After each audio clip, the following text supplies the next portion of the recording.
요즘 공원에 가면 강아지를 데리고 산책하시는 분들을 심심치 않게 보게 됩니다. 어느 한 분이 강아지를 데리고 산책을 하다 말고 이 강아지가 오래간만에 나왔는지 공원을 열심히 뛰어갑니다. 그래서 어쩔 수 없이 이 강아지와 함께 이 달리기 시합이 경주가 되어버렸지요. 강아지가 앞에서 막 달려가는데 강아지를 잡으려고 쫓아가려고 열심히 뛰어갑니다. 그것을 보고 계셨던 저 어르신 한 분이 이러는 겁니다. 아유, 저 사람은 개만도 못한 사람이네. 그러더랍니다. 네. 갑자기 개만도 못한 사람이 되어버렸습니다. 그래서 이 화가 나서 열심히 뛰어서 이제 개와 나란히 달리게 되었죠. 근데 이번에는 그걸 보던 사람이 이번에는 개 같은 사람이 되어버렸습니다. 개랑 똑같은 사람이 되어버리는 겁니다. 참을 수가 없어서 이번엔 개를 앞질러 가지요. 앞질러 갔더니 이번엔 뭐라고 할까요? 개보다 더한 인간이네 하고 욕하더라는 겁니다. 어떻게 해야 할까요? 이러지도 저러지도 못하는 상황 가운데 처해져 버렸습니다. 아니, 인간과 개를 비교하는 것 자체가 잘못된 것 아닌가요? 제가 이 우스갯소리를 듣고 이것을 신과 한번 비교를 한번 해보았습니다. 신이 인간보다 못한 신이 있을까요? 인간만도 못한 신이 있을까요? 네, 인간의 역사를 보니까 그랬던 신이 있는 것 같습니다. 인간을 착취하던 신들이 있었습니다. 고대에는 인간에게 신에게 제물을 드리지 않으면 신이 재앙을 내려서 인간을 못 살게 굴었습니다. 그래서 심지어는 사람을 제물로 올려서 드리는 때도 있었습니다. 그 신은 어쩌면 인간보다도 못한 신이지 않을까요? 인간과 같은 신도 있을까요? 그리스 로마 신화를 보니까 그곳에 나오는 신들은 전부 다 인간과 비슷한 신입니다. 시기도 하고 질투도 하고 싸우기도 하고 속이기도 하고 사랑도 하고, 이 신의 모습들이 모두 다 인간의 모습처럼 보입니다. 인간 같은 신 아닌가요? 결국 그런 신은 우리에게 아무것도 주지 못하는 신 아닐까요? 재미있고 정감이 가긴 하지만 우리가 신으로 모시기에는 좀 부족해 보이기도 합니다. 인간보다 더한 신은 어떤 신일까요? 좀 생각해 보아야 할 부분입니다. 인간보다 더하다는 것은 인간의 능력보다 더 뛰어난 신을 의미하기도 합니다. 더 인간적인 신을 인간보다 더한 신이라고 할 수 있을까요? 인간보다도 더 사랑이 많고, 인간보다도 더 애정이 많고, 인간의 성품보다 더 뛰어난 신을 인간보다 더한 신이라고 할까요? 더 인간적인 신? 그렇다면 그 신은 정말 신일까요? 아니면 인간이 인간으로 만들어버린 신을 인간보다 더한 신이라고 할 수 있을까요? 신을 인간이 인간으로 만들어버린 그 신을 인간보다 더한 신이라고 이야기할 수 있을까요? 때로는 인간들이 인간의 온갖 바램과 그리고 소원을 신이라고 하는 것에 뒤집어 씌워서 인간보다 더한 인간으로 만들어 그것을 섬기고 있는 것은 아닐까 하는 생각도 해봅니다. 때로는요, 우리 인간보다 더하신 그 신이 우리 인간에게 이러실 수 있느냐고 그 신을 원망해 보기도 합니다. 아니, 신이 우리보다 더한 신인데, 우리보다 더 능력이 많은 신인데 왜 우리를 이렇게 어려움 가운데 그냥 내버려 두시느냐는 것이지요. 하나님이 능력이 없다면, 신이 능력이 없다면 신이 아닐 텐데, 신이 능력이 있다면 왜 우리를 이 모양 요 꼴대로 그냥 내버려 두느냐는 겁니다. 그러면 그건 정말 인간보다 더한 신 아닙니까? 할 수 있으면서도 하지 않는다면 그 신은 정말 개보다 더한 인간처럼, 인간보다 더한 신이라고 이야기해야 되는 것은 아닐까요? 우리는 그렇게 신을 대할 수 없어서 우리의 나름대로 방법들을 생각해냈습니다. 우리에게 이 어려움이 있는 것은 하나님의 그 놀라운 뜻을 위해서 하나님께서 우리에게 이렇게 어려움을 주시는 거야. 이것을 조금만 더 딛고 일어서면 하나님의 그 뜻이, 큰 뜻이 이루어지기 때문에 그 하나님을 위해서라고 우리 스스로를 위로해 왔습니다. 그런데요, 그러면 하나님의 욕심을 위해서 인간을 그렇게 희생시키는 그런, 어쩌면 인간보다도 못한 그런 신으로 하나님을 대우해버린 적도 있었습니다. 아니야, 그것이 아니라 하나님은 우리의 죄 때문에, 신은 우리의 죄 때문에 이렇게 우리에게 어려움을 주는 것이야 하고, 때문에라고 그 하나님을 변호하기도 했습니다. 하나님이 이유가 아니라 바로 나 때문이라고 이야기합니다. 그렇다면 그 하나님은 우리 인간들처럼 시기하고 질투해서 내 죄 때문에 우리를 벌하시는 그런 인간과도 같은 그런 신이실까요? 아니, 우리가 생각하는 것보다 더 크게 벌을 내리실 때는 오히려 인간보다 더한 신이라고 여겨지는 때도 우리에게 있지 않습니까? 우리는 이렇게 저렇게 하나님을 우리 인간들과 비교해서 생각하고 있었습니다.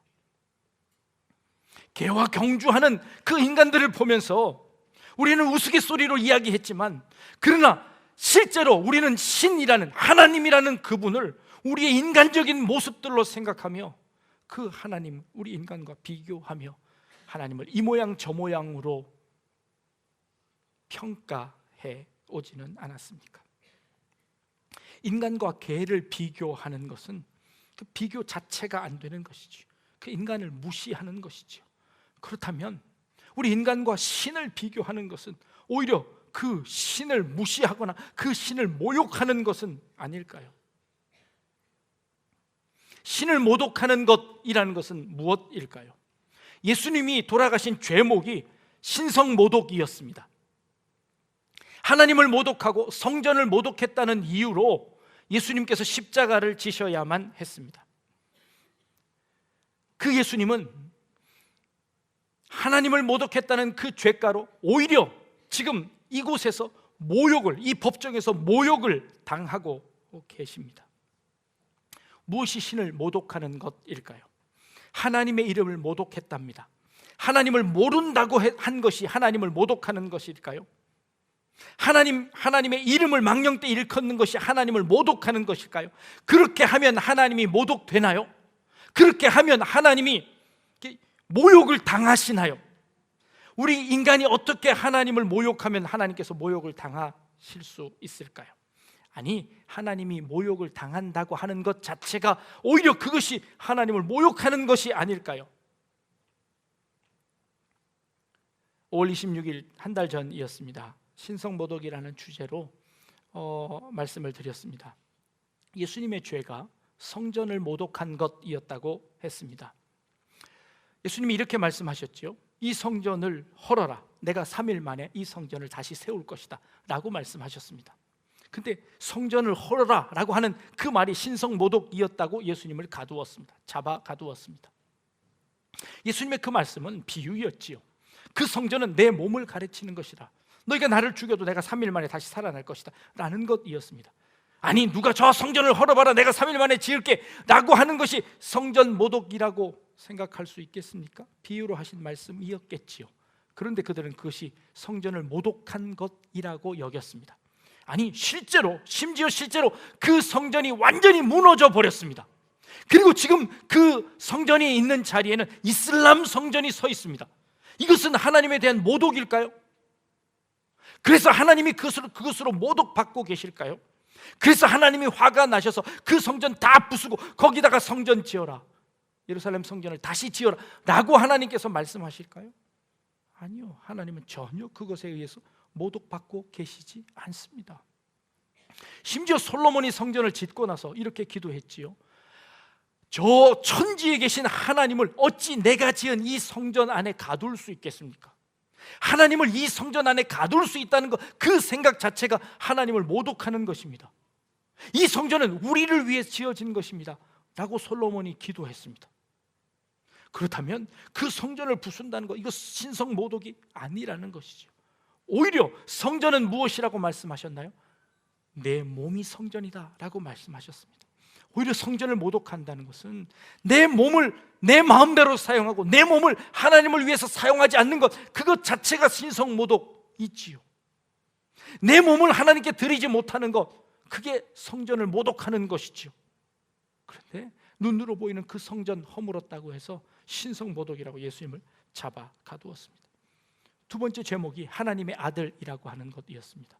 내가 하나님의 아들이다, 내가 메시아다 라고 주장하는 것이 신성 모독이라고 예수님을 잡아 가두었습니다. 아니, 하나님의 아들이라고 하는 것은 축복 아닙니까? 하나님의 아들이라고 하는 것은 은혜가 아닙니까? 그것이 어찌하여 신성 모독이 되는 걸까요?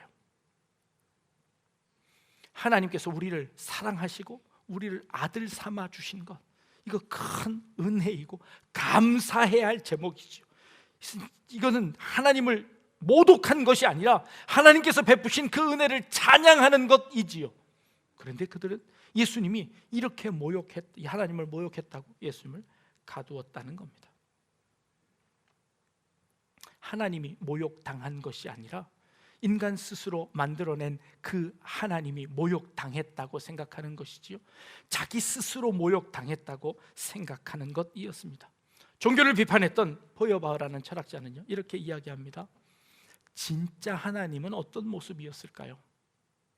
원래 하나님은 어떤 모습일까요? 그 원래의 하나님을 우리가 알 수 있을까요? 그 하나님이라는 모습은 도대체 어떤 모습이었을까요? 우리 인간이 그 하나님의 모습을 정말 알 수 있을까요? 포여바흐는 그것은 불가능한 일이라고 합니다. 어찌 우리 인간이 하나님을 다 알 수 있습니까? 우리 인간이 하나님을 다 안다고 하는 그 순간 우리는 하나님을 모욕하는 것이 될 수 있습니다. 왜요? 그 큰 하나님을 어찌 내 지혜로, 어찌 내 그릇 안에 하나님을 담을 수 있겠습니까? 그것 자체가 하나님을 모독하는 것 아닐까요? 우리는 그저 하나님의 일부만 알 수 있을 뿐이죠. 우리가 하나님 아는 하나님은 제한된 하나님일 수밖에 없다는 것이죠. 하나님은 크십니다. 하나님은 무한하십니다. 우리는 늘 찬양하지 않습니까? 그런데 우리가 어찌 하나님을 다 알 수 있겠습니까? 하나님을 다 알 수 없지요. 오히려 하나님을 알 수 없습니다 라고 고백하는 것이 참된 신앙의 고백일 수 있다는 것입니다. 우리 한국에 기독교가 들어온 지가 120년여 좀 지났습니다.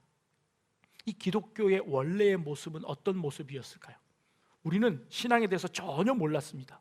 그런데 미국에서 건너오신 선교사님들이 우리에게 복음을 전해줘서 우리가 그 복음을 알게 되었습니다. 그 복음의 원래 모습은 어떤 모습이었을까요? 그 선교사님들이 가지고 온 모습은 미국 사람들이 믿던 그 하나님이었습니다. 그런데 이 하나님은 이 복음을 전하려고 보니까 우리 한국 사람들이 너무 다 다르다는 겁니다. 문화가 다르고 사는 습관의 환경들이 다 달랐습니다. 양반과 천민들이 있어서 그 분포들이 심했습니다. 어떻게 복음을 전할까요? 우리 한국 문화 안에 이 기독교의 핵심을 심어 넣으셨습니다. 그래서 우리 안에 한국만의 기독교가 만들어졌습니다. 아니, 우리 한국 같은 기독교, 한국 같은 교회는 전 세계에 없습니다. 이렇게 열심히 믿는 이런 사람들은 없습니다. 그런데 이렇게 믿게 된 우리 한국 기독교들을 자세히 살펴보니까 그 안에 유교적인 문화들도 있고 불교적인 문화들도 우리 기독교 안에 참 많이 녹아 있더라는 것이죠. 이거 진짜 기독교 맞나요? 이거 진짜 원래 기독교가 맞나요? 진짜 원래 기독교는 뭐였을까요? 미국으로 한번 건너가 볼까요? 미국에는 어떤 것이 기독교의 모습이었어요? 미국에서 신앙생활을 하던 사람들은 어디서 온 사람들인가요? 유럽에서 온 사람들입니다. 유럽에서 신앙생활을 하다가 그 신앙의 자유를 찾기 위해서 미국으로 건너온 사람들, 청교도들이었습니다. 그들의 신앙의 원천은 어디였나요? 유럽이었습니다. 그럼 유럽에서는 어떤 종교가 있었나요? 네, 캐톨릭이 있었죠. 그 캐톨릭 가운데서 종교 개혁을 일으켰습니다. 종교 개혁을 해서 그들의 부정과 부패를 깨어부수고 참된 신앙으로 돌아가자고 해서 세워진 것이 이 개신교 아닙니까? 이 종교 개혁자들 아닙니까? 종교 개혁을 실시했던 마틴 루터는요, 그가 죽을 때까지 끝까지 그는 캐톨릭 신부였습니다. 그는 여전히 그 카톨릭 안에서 그 캐톨릭을 개혁하려고 하는 그런 사람이었습니다. 우리는 캐톨릭과 지금 많이 달라졌습니다. 완전 다른 종교가 되어버렸죠. 그런데요, 그 전에 그 루터, 종교개혁을 시작했던 그 루터는 별반 다르지 않았습니다. 그런데 우리 기독교를 보면요, 초대교회의 역사는 캐톨릭하고 우리가 함께 공유합니다. 그렇죠. 우리도 사도 바울을 믿고요, 베드로를 믿고요, 베드로가 그의 신학을 우리는 믿습니다. 초대 교부들의 신앙도 우리는 받아들입니다. 그럼 캐톨릭에서 우리가 받아들이지 않는 것은 무엇이지요? 네, 1500년 즈음해서 한 200~300년 동안 그들이 타락하고 그 원래의 그 기독교를 바꾸어냈던 그것을 부정하는 것입니다. 한 200~300년 정도 그거 부정하는 것, 그것 말고는 거의 다 역사를 공유합니다. 그렇다면 그것은 원래의 모습이었을까요? 아니죠. 초대교회로 돌아가자. 초대교회는 어떤 모습이었을까요? 초대교회의 원형의 모습은 지금도 우리는 아무도 알 수 없습니다. 성경에 등장해 있는 그 정도 아는 정도이죠. 뭐가 원래의 기독교였을까요? 우리는 원래의 기독교, 원래의 하나님이라는 것을 잘 알지 못합니다. 그렇다고 우리가 믿고 있는 이 모든 것이 다 잘못된 것일까요? 그렇지는 않습니다. 그 안에 참된 진리가 있습니다. 그 안에 참된 생명이 있습니다. 우리를 구원해 내신 예수 그리스도의 복음이 그 속에 담겨져 있습니다. 그러나 그것이 많은 부분 인간의 우상과 인간의 욕심과 인간의 거짓들로 그것이 덮여져 있음을 우리는 아는 것이죠. 그리고 그것을 걷어내는 겁니다. 예수님께서 오늘 이 희롱을 당하고 계십니다. 모욕을 당하고 계십니다. 근데 이게 예수님을 정말 모욕하는 걸까요? 우리 인간의 모습 속에는 온갖 우상, 죄악의 모습들이 우리 안에 가득 차 있습니다. 로마서 1장 29절에 보니까 우리 인간들은 우리 인간을 죄의 모습대로 그대로 내버려 두면 원래의 모습은 어떤 모습이냐면 모든 불의, 추악, 탐욕, 악의, 시기, 살인, 분쟁, 사기, 악독, 수근수근거림, 비방하는 것, 하나님을 능욕하는 것, 교만한 것, 자랑한 것, 악을 도모하는 것, 부모를 거역하는 것, 우매한 것, 배약하는 것, 무정한 것, 무자비한 것, 이게 인간의 죄된 모습 그대로랍니다. 이게 인간의 모습입니다. 그 인간의 모습들이 그대로 드러나면 어떻게 될까요? 이 모습이 드러나는 겁니다. 예수님을 모른다고 부인하기도 하고, 예수님을 배신하기도 하고, 예수님을 데려다가 이렇게 옷을 벗기고 모욕하는 일까지 하는 것, 이게 인간의 모습입니다. 그런데요, 한번 보십시오. 이들이 어떻게 모욕을 했냐면요, 예수님의 옷을 하나도 남김없이 다 벗겼습니다. 수치스럽게 했습니다. 그리고는 예수님에게 홍포를 입혔습니다. 로마 군인들이 뒤에 메고 있던 그 망토였습니다. 그 자주색 망토를 벗겨서 예수님에게 그것으로 둘려서 옷을 입혔습니다. 이 자주색은 그 당시에 귀족들, 로마 시민들이 입던 색깔이었습니다. 네가 유대인의 왕이라고 하니까 이렇게 홍포라도 입어야 되지 않겠느냐 하고 홍포를 입혔습니다. 그리고는 면류관을 씌웠습니다. 면류관은 없어서 가시나무를 꺾어다가 그것을 예수님에게 머리에 씌우고 면류관이라고 했습니다. 그리고 손에는 갈대를 쥐어줬습니다. 왕이면 그래도 지팡이 하나 들어야 되지 않겠느냐. 그리고 예수님의 손에 그 갈대를 쥐어 주었습니다. 그리고 그 예수님 앞에 무릎을 꿇고 경배하며 희롱했습니다. 예수님이 이런 수치를 당하셨는데, 예수님이 이 수치를 당하는 이 순간 예수님은 정말 희롱을 당하신 걸까요? 예수님은 모욕을 당하신 걸까요? 과연 이런 행위로 예수님을 모욕할 수 있었을까요? 이것으로 예수님을 모욕할 수 있었다면, 아니 오히려 우리는 이런 모습을 보며 예수님 참 안 됐구나, 예수님 참 불쌍하구나 라는 생각이 듭니다. 자, 그러면 모욕하는 이 사람이 예수님을 모욕한 걸까요?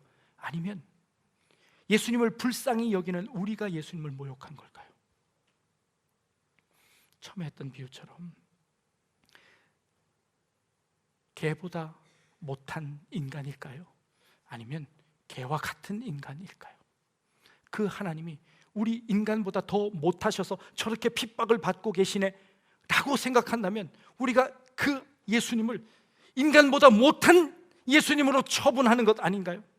예수님 참 불쌍하네 라고 생각한다면 우리는 그 예수님을 우리 인간보다 못한 신으로 여겨서 내가 그 예수님을 위해서 뭔가 해드려야 되겠다는 생각을 가집니다. 이것은 올바른 생각일까요?